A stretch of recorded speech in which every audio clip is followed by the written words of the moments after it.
registrar essas informações, né, conforme a necessidade da secretaria ou da prefeitura.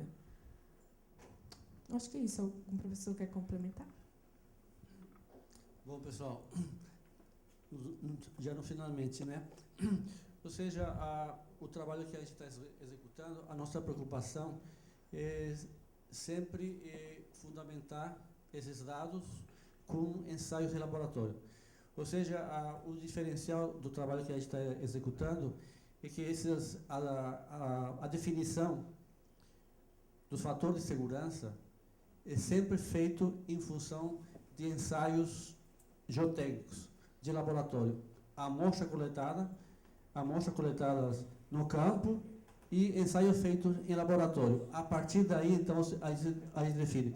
Não é simplesmente adotado uma determinada lei e aplicado de uma forma generalizada, né? É o diferencial do trabalho da UF. É o único grupo no Brasil, desses 5 grupos que estão executando, que leva em conta dados de campo com ensaios de laboratório. O produto, nós estamos trabalhando no momento em 25 municípios de Santa Catarina e está sendo agregado mais 5 municípios e o próximo trabalho a ser concluído envolve toda a área que não foi abrangido pelo projeto piloto do município de São José, né? Então, São José e Florianópolis estão recebendo essas cartas de aptidão na escala de 1 para 10 mil, né? Da mesma forma que está ocorrendo para mais 28 municípios de Santa Catarina. Então, é uma forma assim, palpável, uma forma concreta de contribuição de um grupo de professores, de pesquisadores, para a questão que nos aflige muito. A mensagem que a gente deixa é o seguinte, com relação aos deslizamentos. Definição dada pelos bombeiros, que são aquelas pessoas que vão retirar as pessoas soterradas, né? Que é o tipo de evento mais, né, dos naturais, assim, é um dos eventos mais trágicos. E o equivalente a um carrinho de mão de terra é o suficiente para matar uma pessoa. Essa aí é a mensagem que a gente deixa para vocês. Nós estamos com um município que tem perfil de solo de 10, 20 até 30 metros de espessura, e que simplesmente a inclinação não é um fator definitivo para a gente estar separando área de risco de área sem risco. Isso aí é a nossa contribuição. Obrigado a todos. Obrigado.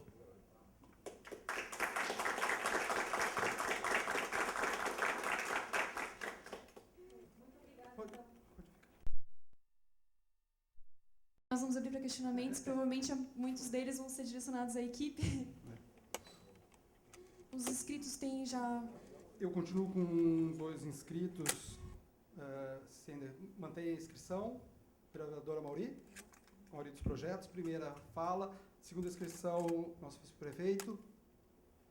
Mais alguém para fazer um bloco de 3 perguntas?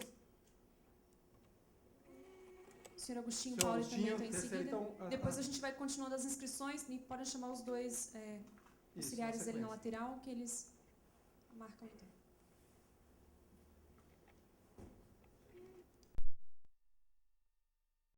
Boa tarde a todos. Catone, até queria fazer uma sugestão. Quando cada apresentador, né, na hora de apresentar o seu tema, se a gente pudesse participar e poder tirar as dúvidas, porque a gente acaba perdendo o foco da discussão, estende muito, a gente fica até meio confuso agora para voltar àquele tema, por mais que é tudo dentro da mesma modalidade, mesmo módulo de discussão, mas atrapalha um pouquinho quem está querendo participar. Só uma sugestão, tá, Catone? Obrigado. Primeiro, Catone, mais que o nosso plano diretor da cidade de São José seja de 85, né, e foi sancionado em 86, aparentemente ele tem alguns ganhos para a cidade, né? Bem mostrou nosso técnico na parte ambiental ali, que estava explicando. Acho que a cidade ganhou com as APPs, que a gente considera APPs por características e algumas administrativas, né? Desculpa se o técnico seja o correto para isso. Mas a cidade ganhou com isso, né? Ganhou. Por mais que houve algumas invasões e algumas agressões às APPs, algumas invasões, as APPs marcadas pelo plano diretor da cidade, o atual plano diretor da cidade, a gente conseguiu, com o passar do tempo, algumas preservações dessas áreas. Assusta a gente, como o próprio falou o vice-prefeito, quando se coloca o que o Código Florestal prevê de APPs para o município. Assusta. Mas o que está valendo ainda é o nosso plano diretor, né? E isso são ganhos que a gente adquiriu e que a gente vai querer manter um equilíbrio disso. Pelo menos um equilíbrio a gente vai querer manter, né? Sou vereador 3 mandatos e desde o primeiro dia que entrei como vereador, o Ministério Público, tanto o promotor Raul Edson Catone, como o promotor Narrais, né, que foi antes do Raul, solicitou para a gente, como vereador, como legislador, que a gente não mexesse nas APPs, mesmo sabendo que as APPs, muitas eram por administrativas e não por características, como apresentou nesse mapa anteriormente. Então, eu acredito que nós temos que ter um equilíbrio nisso, um equilíbrio, e até porque São José pode continuar tendo as suas zonas de interesse, as suas áreas de interesse, e a parte ambiental é um interesse nosso, as áreas de preservação permanente são interesse nosso, tendo vegetação, tem sendo topo de morro, mesmo que o Código Florestal não permita. Até porque acredito que os municípios têm o seu direito, têm a sua legislação própria, desde que seja mais restritiva, em bem comum, em bem do meio ambiente, em bem das pessoas, né? Então, essa parte eu queria falar. É claro que a gente tem algumas situações em São José, que as APPs e tantas APLs, até acredito que o mapa de APP e APL foi feito baseado nas áreas de risco, ou nas áreas de deslizamento, porque ficou muito parecido o mapa, não sei se eu reparasse isso, né? Mas ficou bem parecido um mapa de deslizamentos com o mapa de APP nosso atual, que a gente tem no plano diretor. Depois foi essa base, apesar que tem cotas, tem níveis do mar, tem várias situações. Mas nós temos o direito de propriedade, né, Catone? Em São José tem algumas APPs que, por características, por serem administrativas, ocupou áreas de desmembramento, desloteamento, já aprovados antes da Constituição, no 86, e a gente tem que verificar essa situação também, né, por mais que a gente tem que encontrar esse equilíbrio. As APLs, não sei se elas vão ser extintas, parece que não existe mais APLs, não vai existir mais APL nesse plano, isso é uma pergunta que eu faço, não vai ter mais a característica de APL, são áreas de preservação limitada, que se formam em São José, se formam muitas chácaras, muitos sítios, né? São áreas que tu não pode lotear, tu não pode parcelar, mas tu pode ter uma chácara e tu pode construir até 10% da área. É uma característica interessante para essas áreas que, em São José, ainda tem áreas rurais, não para atividade de agricultura, pecuária, mas tem áreas rurais que preservam ainda áreas maiores. E parece que a extinção das APLs, isso poderá não acontecer mais. Também queria saber, Catone, se São José agora vai ser considerada uma área urbana consolidada em toda a sua extensão, que parece que isso que vocês estão fazendo. É área urbana só se fala em urbana consolidada, e não é isso, São José. Tem várias áreas que têm essa característica rural que eu falei, e alguma de expansão urbana que tem esse contraponto de São José ainda, de ter o plano diretor que se estendeu, onde o zoneamento rural e urbano não se mexeu, né? Então, tem algumas questões até legislativas em São José. Agora vai anotando, né? Porque eu fiquei anotando, agora vou anotando para poder responder depois, né? Eu passei esse trabalho aqui. Olha só, brincadeira, mas olha só. Esse questionamento de propriedades, APLs, se considerada só área urbana consolidada, o município, que mais está com relação aos APPs também. Nós temos vários rios de São José, tipo o Rio da Palha, Rio Araújo, que são rios que já foram canalizados e tubulados, né, em parte, e outros têm a totalidade. Deixa de ser APP, então, vai sumir isso do mapa, porque foram canalizados tanto pela iniciativa privada como a próprio órgão público, né? Mas são rios que isso tem na carta hidrológica do município, aparecem esses rios que eu acabei de citar. Que mais? Tudo bem. Se isso ficar bem claro, a gente vai aliviar até a questão dos licenciamentos ambientais, que há muita controvérsia sobre isso. A gente questiona a Fundação Meio Ambiente, que algumas vezes utiliza algumas situações de código, outras do plano diretor, outras do código de obras, e eu acredito que esse plano diretor vai servir para disciplinar isso de uma vez por todas as APPs. Que mais que eu falei, eu ia falar também. Agora, a parte de inundações e deslizamentos. Se nós temos tantas áreas de alto risco, como foi colocado agora e foi apresentado pelos mapas, altos riscos, risco de inundações, até acredito nisso, que áreas de São José que está no nível do mar, às vezes até abaixo do nível do mar, nós temos áreas de terra hipotecas ali na região do Cine Martins, que antigamente já tinha previsto que não poderia acontecer, aconteceu, está abaixo do nível do mar. Se temos áreas de alto risco de inundação, de deslizamento, de até erupções vulcânicas, não sei se é isso que eu entendi, né? Mas com rachaduras, desculpe, tá? Porque eu não trouxe o João Santana, que eu não consegui entender muito o assunto aqui. Se áreas de risco alto no município de São José, por que a prefeitura nunca foi comunicada disso? Por que ela nunca foi avisada nisso? Por que os gestores não fazem nada por isso? Porque os legisladores de São José estamos ali atentos a qualquer situações que acontecerem. Mas tem esse tipo de levantamentos, de estudos, que a gente não tem acesso e a gente nem ouve falar, na verdade, né? Desculpe, mas nem ouvi falar. Então, por que isso, quando é descoberto na hora, foi estudado e foi interpretado, por que isso não é comunicado imediatamente ao município, à prefeitura, para que se tome uma atitude, para que essas áreas possam ser, não é isoladas, mas sejam áreas que sejam colocadas no plano diretor como áreas que não possam construir, são áreas de moratória, né? Como já fez isso na bacia do Rio Forquilhas, como disseram, já teve uma moratória na bacia do Forquilhas. Por que isso não acontece nessas áreas de risco, de alto risco, quando é descoberto? Por que esses estudos não são comunicados imediatamente ao município e a prefeitura possa tomar atitude e a gente possa evitar uma tragédia maior? Era isso, Catônio. Posso pedir a permissão, porque foi um bloco bastante extenso de questionamentos. Eu não sei se eu consigo responder todos, eu já vou passar o que for para os colegas na mesa. Eu posso, depois a gente retomar com o vice-prefeito e o senhor Agostinho.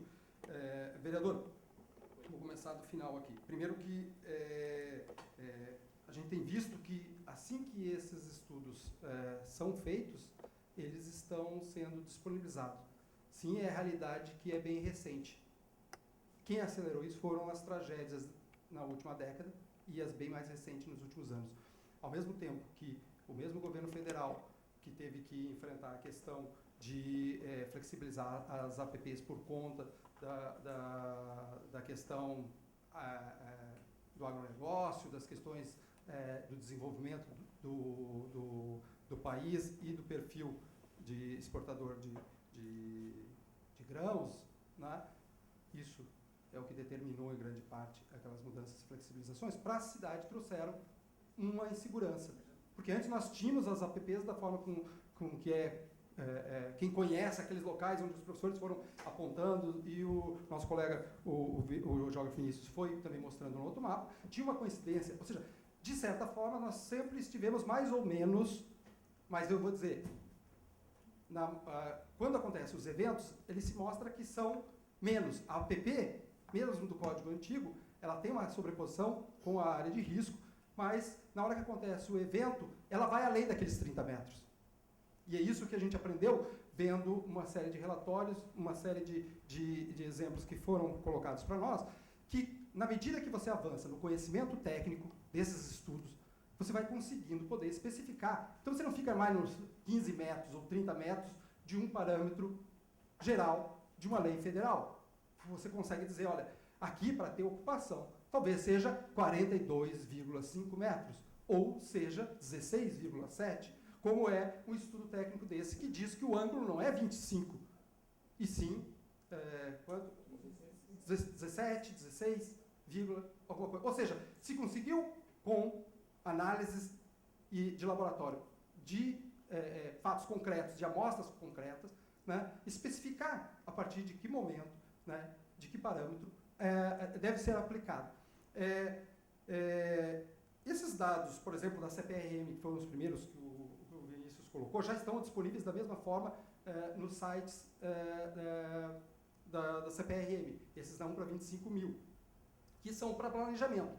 São José teve a felicidade, né, da gente fazer um contato com os professores, né, a gente vai ser muito grato sempre ao professor Pelerran, que desde a primeira, nós já tivemos acho 4 ou 5 reuniões, algumas veio grande parte da equipe aqui, dos outros técnicos da equipe, e ficaram sensíveis, e eu pude falar isso para a prefeita no dia anterior do primeiro seminário técnico, do que eu adiantava, do que hoje eles vieram aqui mostrar, os mapas que em breve, nas próximas semanas, talvez, sejam públicos, né?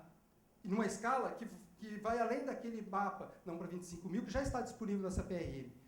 Eu não consigo responder, porque que eles não estão sendo usados quando a lei federal, a mesma que colocou essa flexibilização, ela deixou a atribuição para o poder público de fiscalizar e vedar ocupações nas áreas de risco. Se as áreas de riscos estão mapeadas na 1 para 25 e depois elas são mapeadas na 1 para 10 mil, e isso muda o desenho, mais para cá, mais para lá, e depois a gente chega nesse nível de trabalho onde, no mesmo bairro, numa área muito menor, você tem terrenos onde pode ter essa característica que é interessante sobre vários aspectos. Sobre, como foi falado, sobre os investimentos de infraestrutura, de pavimentação, de drenagem, a curto e médio, longo prazo, né, das próprias contenções. Né. Então, as próprias construções, a construção civil vai se valer muito desse instrumento, porque um prédio que gasta 15, 20, 30 metros de fundações, ou seja, ele está enterrando um bocado de capital que depois, se ele tem algumas quadras para lá, um terreno onde ele não precisa gastar esse mesmo quantidade de dinheiro, ou seja, esse material todo, agora disponível, e disponível também em Santa Catarina para todos os municípios numa quantidade grande, porque o governo do estado também fez a parte dele, ou seja, o governo federal, desde as tragédias, está fazendo um investimento sistemático com o CPRM. Essa carta que está disponível lá para 25 mil já é a terceira versão dela atualizada para 2015, é de março, eu acho, de 2015, e nós vamos ter um material atualizadíssimo agora, num grau que nenhum outro município tem. Então nós estamos lidando com o atraso do Brasil. Tem o custo do Brasil de infraestrutura, que é fácil de perceber. Nós temos um atraso, um custo do Brasil de falta de planejamento e de informação para planejar. Então, com isso que nós estamos lidando com anos de atraso dessas informações. Agora, parece que as coisas correram tanto que a gente começa a receber informações que a gente nunca teve para planejar. Isso dá para ter uma ideia do que órgãos como financiadores, tanto os investidores podem escolher melhor aonde investir, então o mesmo prédio ele vai ter uma diferença se ele escolher um terreno ou outro. Os bancos vão poder saber aonde que eles estão colocando o seu dinheiro para financiar um construtor ou outro, um empreendimento ou outro. Né? A região metropolitana vai poder saber aonde que ela vai trabalhar as questões que a gente vai espacializar com relação ao sistema viário. Nós vamos ter um grau de segurança. Vale a pena pensar determinadas expansões urbanas em lugares que não são viáveis, que têm um custo a curto e longo prazo muito mais altos. Nós estamos pensando em fazer cidades eficientes, né, com as quais a gente vai ter que, vamos dizer, eu não consigo lhe responder tudo isso aqui hoje, agora, nesse instante, porque eu tenho que preparar mapas para cada um. Vamos tentar fazer isso aqui nas 2 audiências públicas. Eu vou usar isso daqui como roteiro para a gente mostrar nas 2 audiências públicas do plano diretor respostas objetivas e fundamentadas para eu dar uma resposta à altura da pergunta. Porque é isso que a gente quer saber. Né? As APPs vigentes, sim, são uma segurança em relação aos parâmetros da APP federal, são hoje uma segurança. Mexer nela seria um risco. Seria o poder público assumir um risco sobre a segurança da população e deixando o empreendedor descoberto, né? E os bancos que financiam também descobertos. Tendo essa informação é algo complicadíssimo, porque essa informação já está no site. Né? Esse banco geográfico é um banco geográfico que vai abrigar todos os outros, não são só os municípios de Santa Catarina, né? O banco geográfico. Esse daí é para os municípios do Brasil inteiro que estão sendo feitos. Aqui na UFSC é a central desse material. Né? Então, já poderia e já deveria estar sendo usado para fiscalização e vedação de novas ocupações, sim, com essas informações e as que já estão sendo publicadas. O direito de propriedade, essa abordagem é uma abordagem que nós vamos tratar. Olha só como a gente restringiu o assunto de hoje. Nós não falamos ainda em regularização, naquele já consolidado. Nós estamos falando de planejar a expansão, direcionar os investimentos públicos, privados, né, de gerações que vão ter naquela curva de crescimento, né, que a gente mostrou das próximas décadas. A gente tem uma ideia de demanda e tem uma ideia agora das áreas aptas para receber essa demanda de crescimento com migração. Então, aquela quantia de população vai poder ser melhor alocada, de uma forma que nunca tivemos como dar essa resposta, né? Sempre vai ter imprecisão? Vai. Mas o nível de imprecisão que a gente tem agora caiu drasticamente em função das tragédias que fizeram o Brasil acordar e, pelo menos nessa parte, dar uma resposta. As APLs não tem sentido deixar de existir. O conceito, a finalidade de uma área de transição, se vai se chamar APL ou não, talvez a gente busque a nomenclatura mais adequada, mas a característica se mantém, existe como trabalhar isso, ela só vai ser coerente, ela vai estar no lugar que é propício, do mesmo jeito que o lugar para a concentração de construções vai ser o mais adequado também na proposta. A questão da área urbana consolidada, importantíssimo, porque é um dos critérios para dar acesso à regularização de interesse social e de interesse específico da Lei Federal de Regularização. Você tem que especificar o que é área consolidada. Tem um parâmetro que é densidade de 50 habitantes por hectare. Isso é uma densidade baixa, urbanisticamente falando, do ponto de vista de sustentabilidade de cidades, né? Isso não paga a infraestrutura. Se eu continuar botando 50 habitantes por hectare, e nós temos hoje em São José, isso significaria 50% de São José, ou 49, 40 e poucos, estão até 50 habitantes por hectare. Então não teria acesso. Por sorte, né? Sorte como essa da gente ter esse mapeamento, de ter o planos ao mesmo tempo e poder estar planejando a cidade no momento com essas informações, é a questão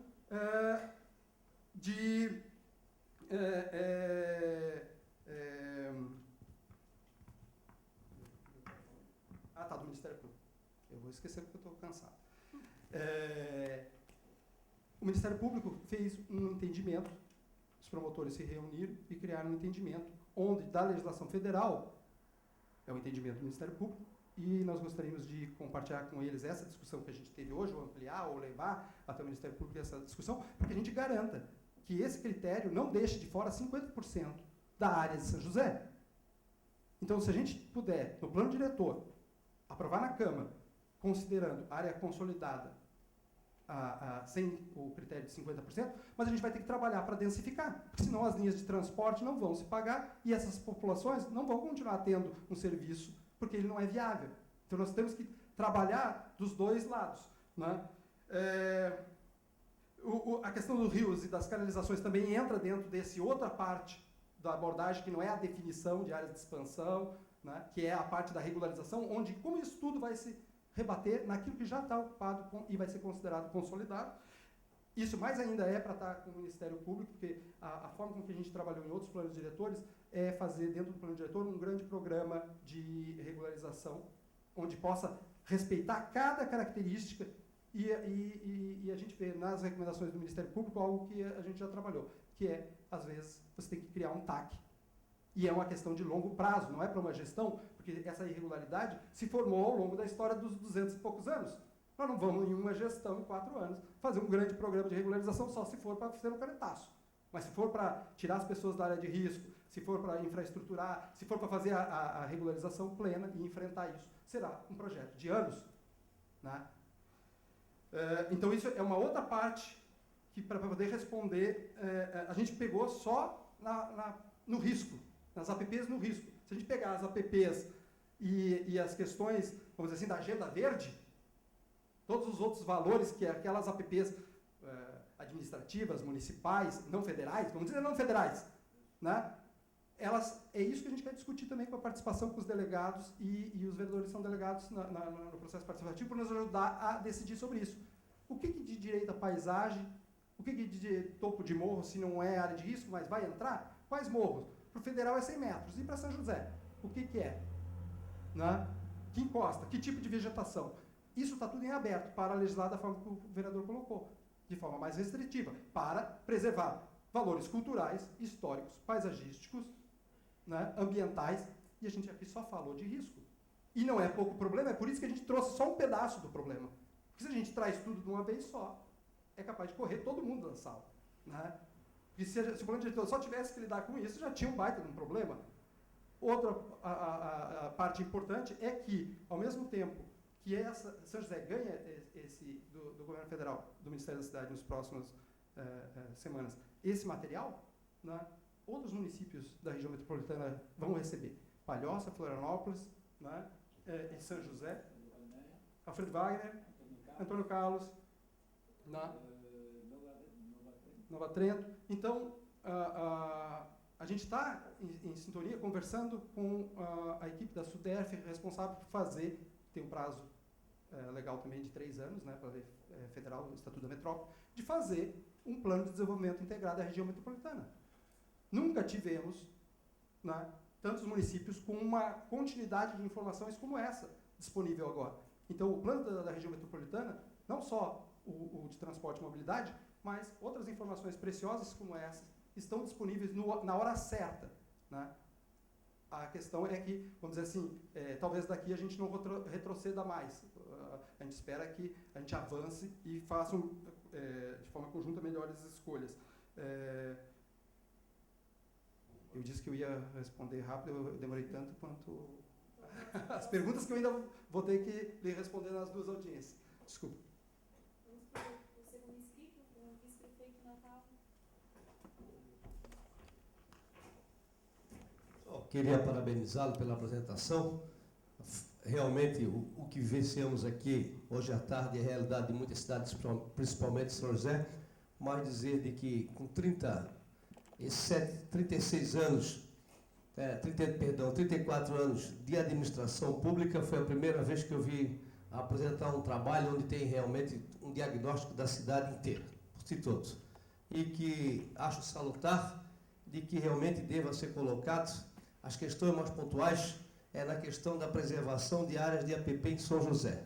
Nós não podemos, como colocou o vereador Amaury, temos que olhar, dentro da liberação da lei federal que possibilita isso, que uma questão que está discutindo eu e o vereador Michel, lá numa situação denominada de Morro do Alemão, lá no topo do morro, onde as pessoas continuam invadindo e fazendo, e aquilo não está dentro da área. Perguntei o secretário Michel a questão da coluna Santana, onde nós temos, senhores professores, as maiores áreas que exatamente de deslizamentos. As questões de inundações no município de São José, já sabemos que elas são pontuais. Potecas, Forquilhinhas e Flor de Lápis. Essas são pontuais. Eu digo que no mínimo a cada 5, 6, 10 anos acontece. Mas essas questões de deslizamentos é que em cima dessa lei que vai ser aprovada é que nós devemos nos prevenir. Quanto mais com os dados técnicos que trouxeram aqui agora, que se torna até alarmante. Aquela questão do bairro Ipiranga ali, de hipotecas, vocês chamam de hipotecas, daquele deslizamento, eu conheço muito bem, tanto quanto o vereador Agostinho, que está aqui o secretário, né, quando começaram a mexer naquelas barreiras no pé dela, e foi aonde causou tudo aquilo que aconteceu lá hoje. E nós fizemos aquela contenção da administração Adeliano Natal por determinação do Ministério Público. E foi R$1.400.000 investido ali, onde a irresponsabilidade do passado deixou aquilo acontecer. Se não tivesse deixado, como colocou o vereador Amaury, algumas coisas acontecerem, talvez aquilo não tinha acontecido. E hoje, o cidadão ainda requer uma indenização do município, o loteador está requerendo uma indenização do município por alguns lotes que nós não deixamos exatamente dar continuidade em algumas questões. Então, parabenizar